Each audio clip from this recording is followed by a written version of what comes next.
Welcome to the Women of Excellent Broadcast Ministry. This is Suzanne, Evangelist Suzanne Neal.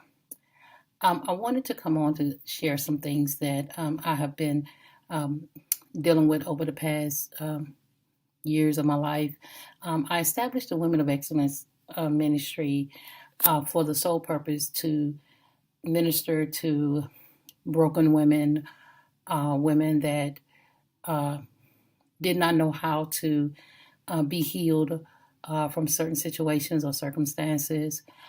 Just wanted to bring the woman back to wholeness. One of my main objectives with the Women of Excellence Ministry is mentoring women that have been sexually assaulted, molested, not just women, but girls, children as well, and even men if that it is a thing. However, we understand that men are less likely to share their experience with a woman. However, at the end of the day, my desire is to see people healed from the wounds, the scars, the shame that comes with being molested, raped, or just abused. One of the things that I'm finding, as I stated, I mentor women. Is one of my goals. I feel like it's my life purpose. One of my life purposes, aside of carrying the gospel of Jesus Christ, I also believe that I've been tasked with the ability or the desire, the will to help women overcome those situations. When I was younger in my life, I was abused. I've been molested by a family member. And also, I had been gang raped. And through that gang rape, I conceived a son. And thanks be to God, I did not abort because I look at him now and I'm truly amazed at what God can do.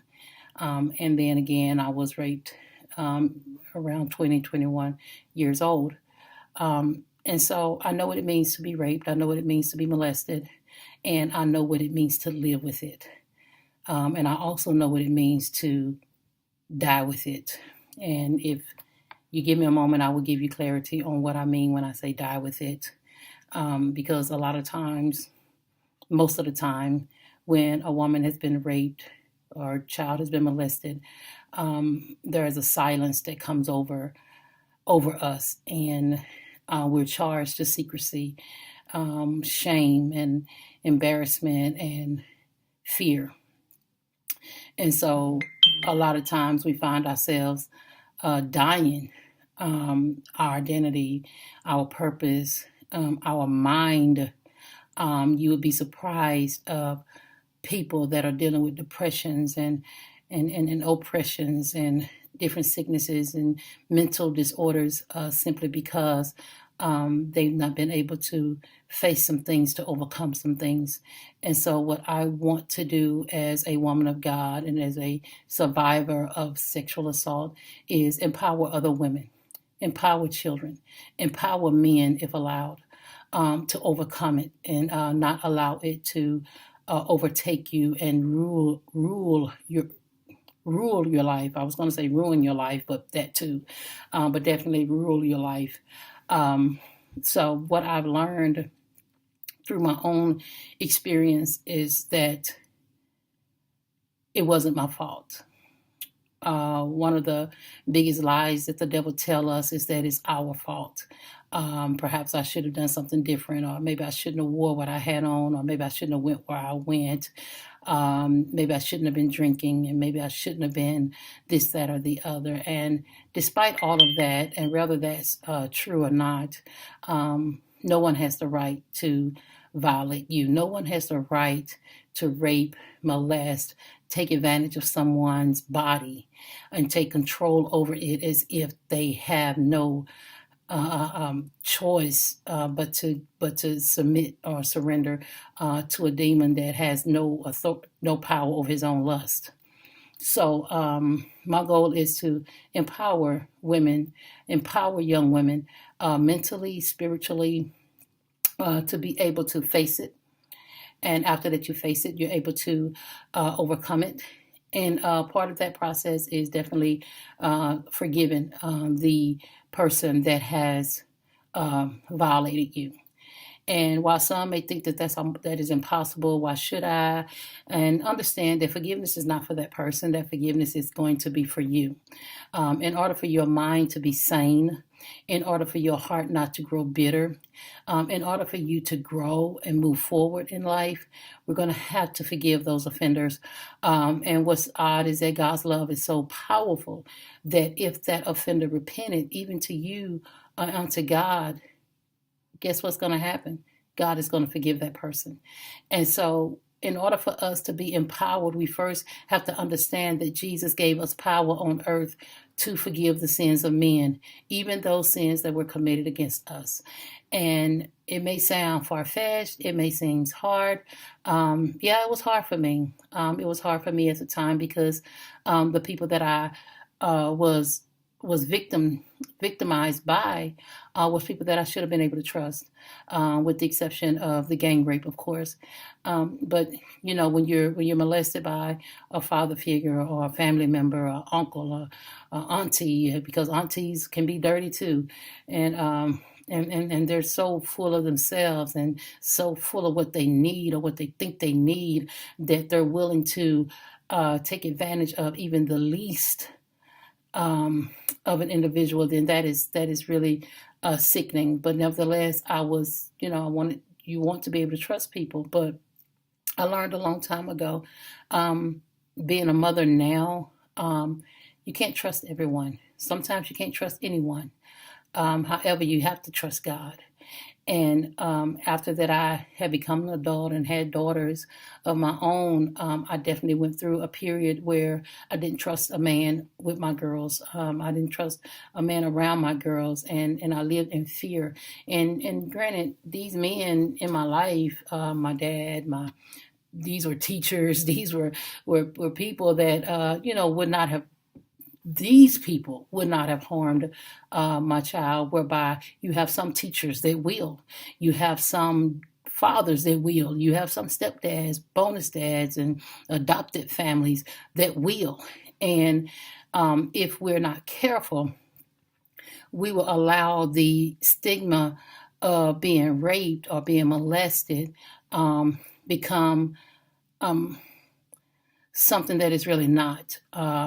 It's bad enough that when someone is raped, they've already been victimized, and then to share their story or to testify, they have to go through being victimized all over again, from going through the whole the rape kit, and being examined by the same nurse and all of those things.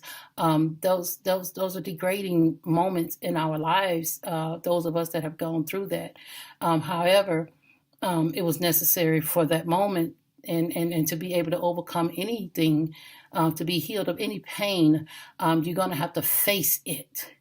And sometimes that is the hardest thing for us to do, is to be able to face it, because facing it means I have to acknowledge it. Acknowledging it meaning that I have to deal with it. And it's sometimes we think it's better to cover it up, but it's not. It's not better to cover up. It's better to deal with it, because then you'll have a better understanding of you as a whole person. Because those things that are secretive, those things that we're not dealing with and we're pushing them up under the rug and nobody's talking about it, and there are some places that still happens, where people are ashamed to talk about it, or people are sworn to secrecy, and they die with it. They die in bitterness. They die never fulfilling their purpose because of an act that was done to them. But I come to share with you by my very own experience, that God is a God that will heal you, deliver you, and put you in a place where you can bring deliverance to others. When God told Joseph, what the enemy meant for harm, I'm going to turn it for your good. Yeah, the enemy thought he had me. The devil thought I had lost my identity. He thought that I would never ever speak of the things that happened to me, because he knew that if he had me silent, then there was no power. Because understand, there's power in your words. There is power in the things that we say, but also understand there is power in the things that you don't say. Because what you don't say can give someone else the ability to continue to act in their aggression, act in behave in the way that they're behaving. For instance, I've talked to many young women, and one of the common things that I hear is, I haven't told nobody, no, I didn't tell nobody. And because that's one of the questions I ask, have you got to the point where you have had that conversation with someone that you need to have the conversation with, whether it be the authorities, whether it be an agency, whether it be your counselor, whether it be your husband, because you'd be surprised of women that have been molested and raped and have not even told their husband, and their husband don't know why that woman is so emotionally disconnected. The husband don't know why that woman is so moody and so all over the place, and why one minute she might feel like being with him, and then the next minute she may not want to be with him. And so sometimes we don't understand the things that we're not saying, or the things that needs to be said. And so anyway, that common thing is, no, I haven't told anybody. And then of course my next question is, well, do you think it will assist? Will it help you if you shared it? Do you think it would help you if you told someone? And then usually it's like, well, no, they ain't gonna believe me, no way. Or they ain't gonna do nothing, no way. Or, well, it was so long ago, and at that point, I'm thinking to myself, you have no power over yourself now, because you have allowed someone else to have that power. Not only have you allowed someone else to have that power, but you also allow someone else to continue on in their behavior. And the reason why I say that is because so many times we people are molesting our daughters, they're molesting our nieces, they're molesting our nephews, and all of this. And because they're a family member, don't nobody want to say nothing, and we want to keep it hush hush, and we want to act like it didn't happen. While that daughter, that niece, that nephew is bleeding, and that uncle, that daddy, that whoever, auntie or whoever it was, is going on violating others. We can't expect a change if we're not willing to cry out, if we're not willing to talk about it, if we're not willing to deal with it. We can't expect a change. We can't expect people to stop doing what they're doing if we're not going to hold them accountable. The word of the Lord said the law is for the lawless, meaning if you break the law, guess what? There's a law for you. There's a judgment for you. And you are brought before the courts, and the courts, your peers, will judge you. But so many molesters and rapists, serial molesters and serial rapists, have never, ever, ever been held accountable for their behavior. They've never been charged. They've never been openly accused. They've never been exposed. So they continue in their way. I would like to speak to those that have had the courage to tell it, to call the authorities, to call that person out, and let that person know, no, what you did was wrong. I want to commend you, because what you did, you were able not only to use your voice, but you was also able to stop that vessel from being the perverted person and causing others to be victims as you were. So I commend you, because that took courage. It takes courage. It's not lightly. It takes courage. It takes madness sometimes. When I say madness, it takes someone getting angry for what was done to them, and realizing that this person did not have the right to do this. So I commend you for speaking out. And for those of you whose voice have been silenced, I also want to speak to you. I want you to know that you matter. I want you to know that you are important. I want you to know that no one has the right to take advantage of you, or take you for granted and abuse you in any kind of way. And it may not be sexually. It could be domestic. You may be in a situation where someone is beating you. You are valuable, and you have to view yourself as a valuable person, because if you don't, you will continually succumb to being abused. Until you are able to speak out, you will die in desolation. And this leads me to my text. And this is, I've not done a Shema Tamar's moment in a long time, but I just felt to do one today, with some of the mentoring that I've done today. And I just want to share a little bit of Tamar's experience. And that's found in 2 Samuel 13 and 1. And I'm going to give you a backdrop. Matter of fact, I'm going to paraphrase it, and you can go read it. But we'll go from 2 Samuel 13:1 through, I guess we'll go down to yada, yada, yada, 16, to the 16th verse. And so I'm going to paraphrase the story. You can go and read it. Okay, so basically what this story is about a young woman who was a virgin. Matter of fact, this was David's daughter. She was beautiful and she was fair. She had a coat of many colors, sort of say, but the coat that she had on, the robe that she wore, identified her as pure, a virgin, never been touched. And so, and there came a time where she had a brother, and that brother's name was Ammon. Ammon, he lusted after her. He wanted her so bad he made himself sick, and so he hooked up with a bad counsel, and the counsel, his friend, told him, "Hey, you want her? Hey, I tell you what." Go in there and lay down and act like you sick, and have old King David send it to you. And you know how people do. People, they will set you up for the kill. They will set you up, and you don't even realize that you are a prey. So here, Tamar, hey, first of all, this is my brother. It ain't that kind of a thing. But at the end of the day, back then, that's what they did. They sisters and brothers, they hooked up, and they kept replenishing the earth. But that's not what we do today, because it's just so many. But at the end of the day, we are sisters and brothers in Christ, if those of us that believe Christ. Anyway, so Tamar, Ammon played sick and called over, told David and said, David, will you send Tamar over here to, I'm sick, and you send her over here to fix me some soup, or just take care of me, rub my neck, rub my back, help me feel better. And so here it is, don't think nothing bad about it. So David sends his daughter over there, and he said, hey, Tamar, go on over there, check on your brother. Sound like he's not doing too good. Make sure you give him what he needs. Make sure you feed him. Make sure you got some hot soup or whatever it is that he needs physically to feel better.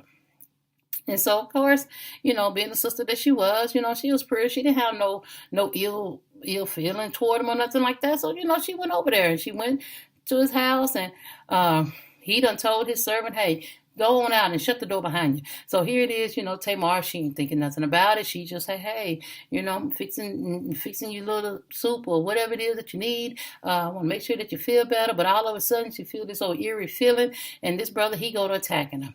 And she's like, what in the world are you doing? Why are you doing this? You don't have to do this. You don't have to do this, man.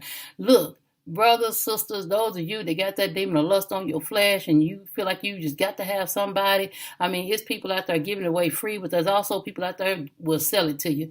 But at the end of the day, you ain't got to take nothing from nobody that ain't trying to give it to you. So anyway, that's what the deal was. He took her against her desire. And then the scriptures say after that he took her, he hated her. Didn't want nothing to do with her. Now, you done defiled this young lady, and now you don't like her. You done got what you wanted. Don't that sound familiar? Remember, old school mothers, I don't know what these mothers today telling their girls, but old school mothers used to tell them they don't want but one thing. Once they get what they want, they're going to go on to the next one. That's what they used to tell us. Some of us didn't listen, but that's what they told us. So anyway, here it is, Tamar, she done been raped by her own flesh and blood brother. And if you're going down past the 16th verse, you'll find out that her brother Absalom told her, don't say a word. Now, right, yeah, Absalom had his own agenda.